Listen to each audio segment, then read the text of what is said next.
الحمد لله رب العالمين والصلاة والسلام على رسول الله أما بعد فأعوذ بالله من الشيطان الرجيم بسم الله الرحمن الرحيم الملك يومئذ الحق للرحمن وكان يوما على الكافرين عسيرا إلى آخر الآية আল্লাহ তাআলা কোরআনুল কারীমের মধ্যে মানব জাতির জন্য প্রত্যেকটা সময়ে কি করণীয় তার দিক নির্দেশনা বাস্তব সমাধান সহকারে পেশ করেছেন।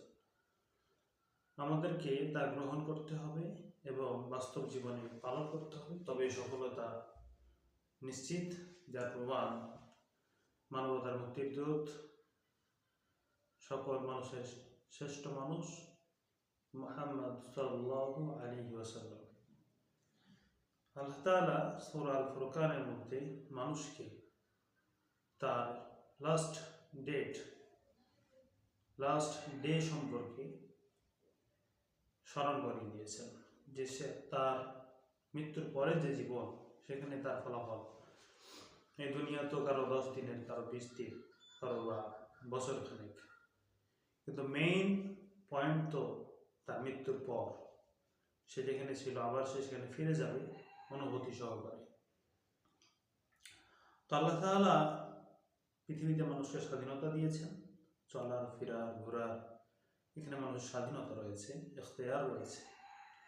তবে মৃত্যুর পরে মানুষের নিজ ইচ্ছা মতো চলার ইখতিয়ার আর থাকবে না, যদি বিচারের পরে তার ফলাফলটা বিপরীতমুখী হয়। আল্লাহ তাআলা সে কথা উল্লেখ করছেন যে কিছু মানুষের ফলাফল সেদিন বিপরীতমুখী হবে, অর্থাৎ কাফেরদের। আল্লাহ বলেন, আল মুলকু ইয়াউমাইযিনিল হাক্কু লির-রাহমান, সেদিন কর্তৃত্ব, ক্ষমতা, মালিকানা সত্যিকারের অর্থে শুধুমাত্র আল্লাহর হবে, রহমানের হবে। ওয়া কানা ইয়াওমান আলাল কাফিরিনা আসীরা, আর সেই দিনটা হবে কাফেরদের জন্য বড় কঠিন। তো কাফেরদের জন্য কঠিন হবে তাদের অবস্থা, তারা কেমন আচরণ করবে এবং তারা কি আফসোস করবে, কেন আফসোস করবে সে সম্পর্কে আমরা জানব।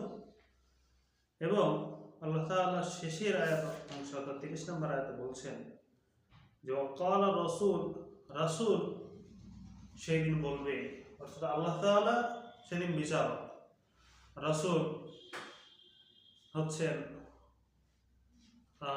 দায়রা কোর্টের একজন, কোর্টের অন্যতম সাক্ষী। রাসূল বলবেন, ওয়াকালা রাসূল ইয়া রাব্বি ইন্না কওমি ইত্তাখাযু হাযাল কুরআনা মাহজুরা, আমার কওম, আমার জাতি এই কোরআনকে পরিত্যাজ্য হিসেবে গ্রহণ করেছিল, এটাকে গ্রহণ করে নাই, তারা গ্রহণ করার বিষয়বস্তু মনে করে নাই। তো প্রথম আয়াত হচ্ছে মালিক সেদিন হবে রহমান, একচ্ছত্র ক্ষমতার অধিকারী, এখানে আর কোনো ইখতিয়ার থাকবে না, কারো ছুটি পালানোর, কারো ওখানে অবস্থান না করার ইচ্ছা থাকলে চলে যাবে, ধরনের কোনো ব্যবস্থাপনা থাকবে না। এবং দিনটি হবে কাফেরদের জন্য কঠিন, জাতীয়তাবাদ, ধর্মনিরপেক্ষবাদ, যারা ইসলামকে শুনে এসে মানতে চায় না, তাদের জন্য দিনটি হবে কঠিন।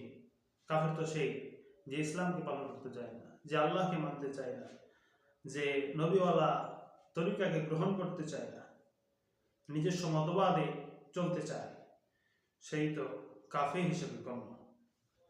সেদিন কাফেরদের অবস্থা কি হবে? আল্লাহ তাআলা বলেন, ওয়া ইয়াউমা ইয়া'যু যালিমু আলা ইয়াদাইহি, সেদিন কাফেররা তাদের নিজের 2 হাতকে কামড়াতে থাকবে,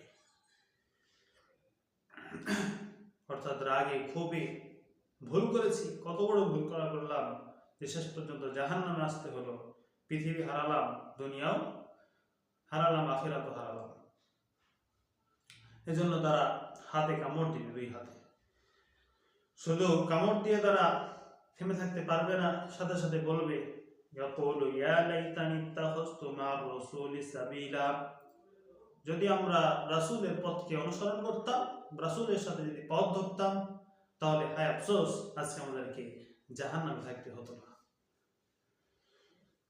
দুর্ভাগা সময় থাকতে আমরা ফিরে আসি না, শরীয়ত ইসলামী শরিয়া আইন চাই না, ইসলামী শরিয়া আইন প্রতিষ্ঠিত হতে চায় না, অথচ কিয়ামতের দিন ভয়াবহ পরিস্থিতির মুখে পড়তে হবে। এসব কারণে যতই নিজেকে মুসলিম দাবি করি, যেহেতু রাসূলের তরিকাকে গ্রহণ করি নাই, তাই আল্লাহ তাআলা আমাদেরকে মুসলিম হিসেবে গণ্য করবেন না।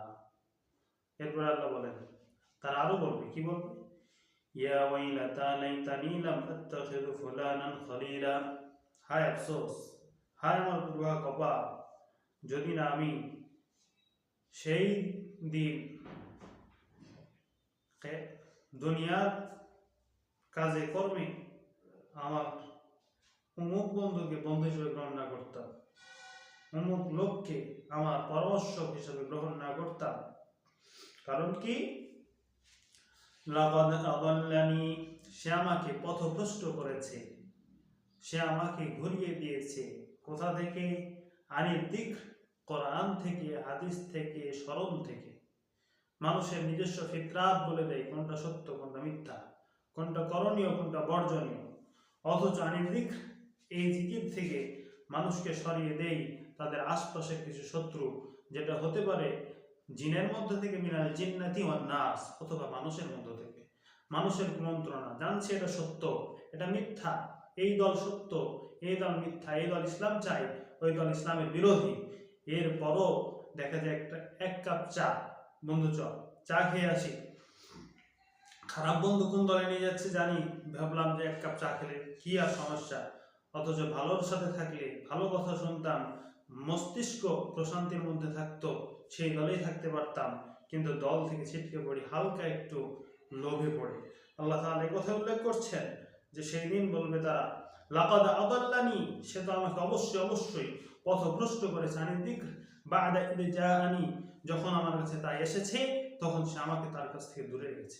কোরআনে একটা পাতা ধরিয়ে দেওয়া হয়েছে, পাশের বন্ধু বলেছে না এখন পড়তে হবে না, চা খেয়ে আসি, অথবা একটা সিগারেট খেয়ে আসি, সেই জন্য সে সেখান থেকে দূরে থেকেছে, ভালো লোকদের সাথে মিশতে পারে নাই। তখন সে বলবে, যদি না আমি সেই দিন তাকে বন্ধু হিসেবে গ্রহণ না করতাম, সে আমাকে তো আল্লাহ, কোরআন, নিজের বিবেক এগুলো থেকে দূরে সরিয়ে দিয়েছে, যখন তো আমার মনে পড়তো তখনও সরিয়ে দিয়েছে। ওয়াকানা শাইতানু লিল ইনসানি খাযুলা, আর শয়তান হচ্ছে মানুষের জন্য ধোঁকাবাজ, সে মানুষের সাথে সবসময় ধোঁকাবাজি করে, বলে এই তো তুমি তো আরো কিছুদিন আছো, তোমার গুনাহ করতে সমস্যা কোথায়? এভাবে সে মানুষকে দিনের পর দিন ভুল কাজের প্রতি ঝুঁকে দেয় এবং অন্তরকে তালাবদ্ধ করে দেয়। অন্তর আর তখন সত্য বুঝতে যায় না, মিথ্যার উপর দণ্ডায়মান হয়ে যায়, মিথ্যাই তার কাছে সত্য হিসাবে গণ্য হয়। এরপর শেষের সে আয়াত, ওয়াকাল রাসূল ইয়া রাব্বি, রাসূল বলবেন হে রব, অর্থাৎ এই যে দ্বীনের প্রচারে তাকে ডাকা হয়েছে, কথা বলা হয়েছে তার সাথে, কিন্তু লোক তো বুঝতে চায় নাই, আলেম ওলামা বসতে বলেছে, লোক তো বসে নাই, ইসলামের পক্ষে থাকে নাই। তখন এই আলেম, এই রাসূল, যতজন ছিল গত হয়েছে সবাই সাক্ষী হবে, ওয়াকাল রাসূল ইয়া রাব্বি, হে রব, ইন্না কওমি, নিশ্চয় আমার জাতি, ইত্তাখাযু হাযাল কুরআন মাহজুরা, এই কোরআনকে পরিত্যাজ্য হিসেবে গ্রহণ করেছে, তারা কোরআনকে গ্রহণ করে নাই, পরিত্যাগ করেছে। তাহলে কিয়ামতের মাঠে কাফেরদের জন্য ভয়াবহ দিন অপেক্ষা করছে। কাফের কারা? আল্লাহ তাআলা এখানে উল্লেখ করেছেন, যারা রাসূলের পথকে অনুসরণ করতে চায় না তারাই কাফের। যারা রাসূলের পথ ব্যতীত অন্য ব্যক্তির পথকে গ্রহণ করে তারাই কাফের। তাহলে বর্তমান পরিস্থিতিতে আজকে যারা বিভিন্ন দল বিভিন্ন পথ অনুসরণ করছে, তাদের মধ্য থেকে কে উত্তম তা আমাদের মস্তিষ্কে রাখা অতি জরুরি, তাদের সাথেই আমাদেরকে থাকতে হবে। আল্লাহ তাআলা আমাদের সকলকে ইসলামের প্রতি কবুল করুন। তবে খাঁটি ইসলাম সেটা আরও অনেক সুন্দর, সেই ইসলামের কাছেই আমাদের সমাধান। খাঁটি ইসলাম ব্যতীত আমাদের সমাধান, আমাদের মুক্তি, এটা অসম্ভব, এটা কামিন্যকালে সম্ভব নয়। আল্লাহ তাআলা আমাদেরকে খাঁটি ইসলামের মধ্যে দাখিল হওয়া তৌফিক দান করুন। আল্লাহুম্মা আমিন। ওয়া আখিরু দাওয়ানা আনিল হামদুলিল্লাহি রাব্বিল আলামিন। আসসালামু আলাইকুম